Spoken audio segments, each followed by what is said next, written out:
दोस्तों, भारत के space mission Chandrayaan 3 ने चांद की सतह पर उतरते ही हजूर अकरम सल्लल्लाहु अलैहि वसल्लम के 1400 साल पुराने मौजज़े को न सिर्फ सच साबित किया, बल्कि चंद्रयान 3 से ली जाने वाली तस्वीर और वीडियोस ने पूरी दुनिया में तहलका मचा दिया।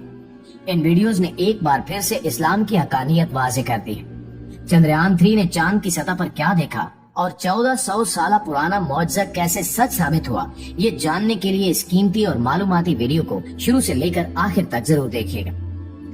नाज़रीन ग्रामी, 23 अगस्त 2023 को इंडियन स्पेस एजेंसी ने अपने बयान में कहा कि 14 जुलाई को रवाना किया जाने वाला मिशन चंद्रयान 3 अगस्त की 5 तारीख को चांद के मदार में दाखिल हुआ था।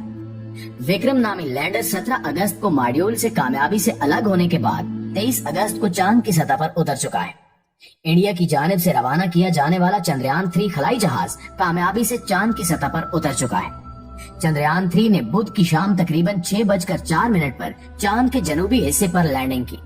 इस कामयाबी के बाद इंडिया चांद के कुतबे जनूबी पर खलाई जहाज उतारने वाला दुनिया का पहला और अमेरिका, रूस और चीन के बाद चांद पर सॉफ्ट लैंडिंग करने वाला चौथा मुल्क बन गया है। सन 2019 में चंद्रयान 2 को चांद पर उतारने की कोशिश की गई थी, जिसमें भारत को नाकामी का सामना करना पड़ा था, लेकिन इस बार चांद पर उतरने का मिशन पूरा कर लिया गया है। अब तक किसी मुल्क ने चांद के जनूबी पोल पर लैंडिंग नहीं की। भारत वो पहला मुल्क है जिसने ये एजाज हासिल किया है। यहाँ पर ये वाज़ेह है कि हिंदी और संस्कृत जुबान में चंद्रयान का मतलब चांद गाड़ी होता है और इसी नाम को भारत ने खलाई मिशन के लिए चुना था।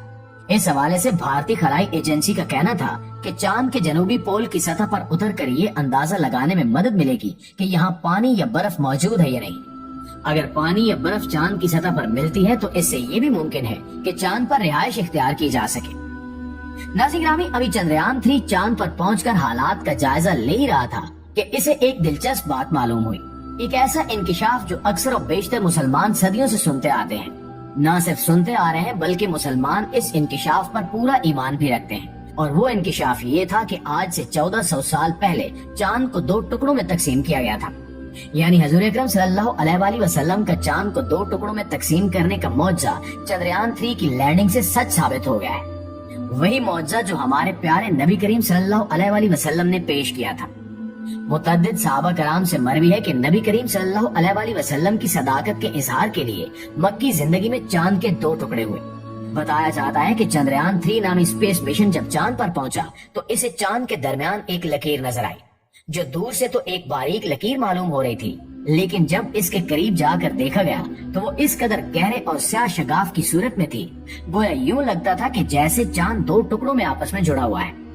चांद के 2 टुकड़े होने की तस्वीर सोशल मीडिया पर वायरल हुई तो पूरी दुनिया दंग रह गई, क्योंकि ये मौजज़ा 1400 साल पुराना है।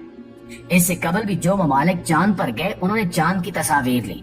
उनमें बखूबी देखा जा सकता था कि चांद आज भी 2 टुकड़ों में तकसीम है।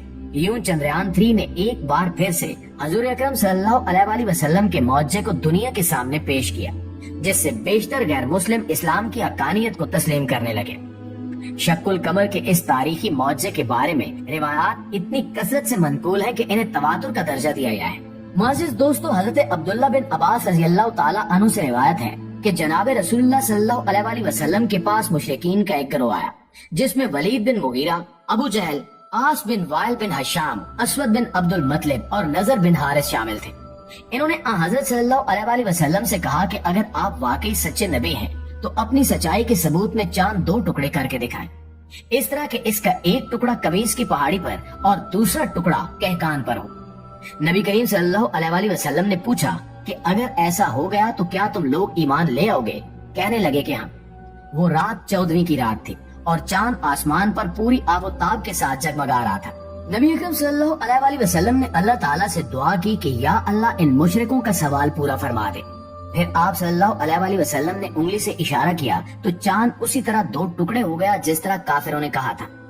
हज़रत सल्लल्लाहु अलैहि वसल्लम ने फरमाया कि ए अबू सलमा और अरकम इस पर गवाह रहना।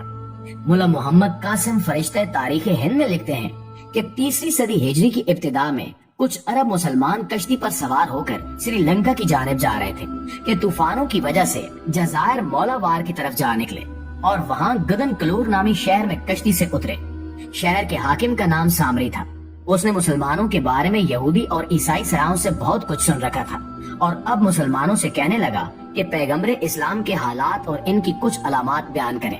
ان مسلمانوں نے اسے حضرت صلی اللہ علیہ وآلہ وسلم کے حالات زندگی، اسلام کے اصول و مسائل اور نبی اکرم صلی اللہ علیہ وآلہ وسلم کے معجزات کے بارے میں بہت سی باتیں بتائیں، اور ان عرب مسلمانوں نے شق القمر معجزے کا ذکر بھی کیا۔ اس پر سامری حکمران کہنے لگا کہ ذرا ٹھہرو، ہم اس بات پر تمہاری صداقت کا امتحان لیتے ہیں۔ ہمارے ہاں دستور ہے کہ جو بھی عام واقعہ رونما ہو اسے قلم بند کر کے شاہی خزانے میں محفوظ کر لیا جاتا ہے۔ اگر تمہارے کہنے کے مطابق حضرت محمد صلی اللہ علیہ وآلہ وسلم کی صداقت کے اظہار کے لیے چاند 2 ٹکڑے ہوا تھا تو اسے یہاں کے لوگوں نے بھی دیکھا ہوگا، اور اتنا محیر العقول واقعہ ضرور قلم بند کر کے شاہی خزانے میں محفوظ کر لیا ہوگا۔ یہ کہہ کر اس نے پرانے کاغذات طلب کیے۔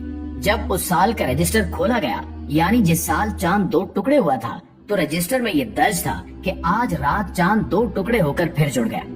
اس پر وہ بادشاہ مسلمان ہو گیا اور بعد میں تخت و تاج چھوڑ کر مسلمانوں کے ساتھ ہی عرب چلا گیا۔ ناظرین گرامی، ایسے کئی راز اور کئی انکشافات ہیں جن کا جواب آج سے 1400 سال قبل قرآن مجید اور احادیث میں دے دیا گیا تھا، اور آج 1400 سال بعد جب بھی غیر مسلم کچھ کھوجنے کی کوشش کرتے ہیں تو انہیں معلوم ہوتا ہے کہ یہ بات تو آج سے 14 صدیاں قبل اسلام بتا چکا ہے، جس کے بعد وہ قرآن و سنت کی رہنمائی ضرور لیتے ہیں۔ شق القمر کے تاریخی معجزے کی تصدیق کرتے ہوئے بھارتی سپیس مشن چندریان نے بھی یہ ثابت کیا کہ چاند پر ایسی دراڑیں اور شگاف ایک قطار میں موجود ہیں جنہیں دیکھ کر یہ لگتا ہے کہ چاند 2 ٹکڑوں میں تقسیم ہوا تھا اور پھر کچھ عرصہ 2 ٹکڑوں میں رہنے کے بعد دوبارہ سے جڑ گیا۔ بہرحال سائنسدانوں کے بیانات سے یہ بات ثابت ہو جاتی ہے کہ قرآن کریم نے جس واقعے کا ذکر آج سے 1400 سال پہلے کیا تھا وہ بالکل برحق ہے۔ یہ نہ صرف قرآن مجید کی سچائی کی ایک عظیم و شان دلیل ہے، بلکہ یہ ہمارے پیارے نبی امام الانبیاء حضرت محمد صلی اللہ علیہ وآلہ وسلم کی رسالت کی بھی لاریب گواہی ہے۔ آخر میں حسب روایت دعا ہے کہ اللہ تعالی ہمارے ایمان کو کامل کرے اور ہمیں قرآن و حدیث کے مطابق اپنے اعمال کو سنوارنے کی توفیق عطا فرمائے۔ آمین ثم آمین۔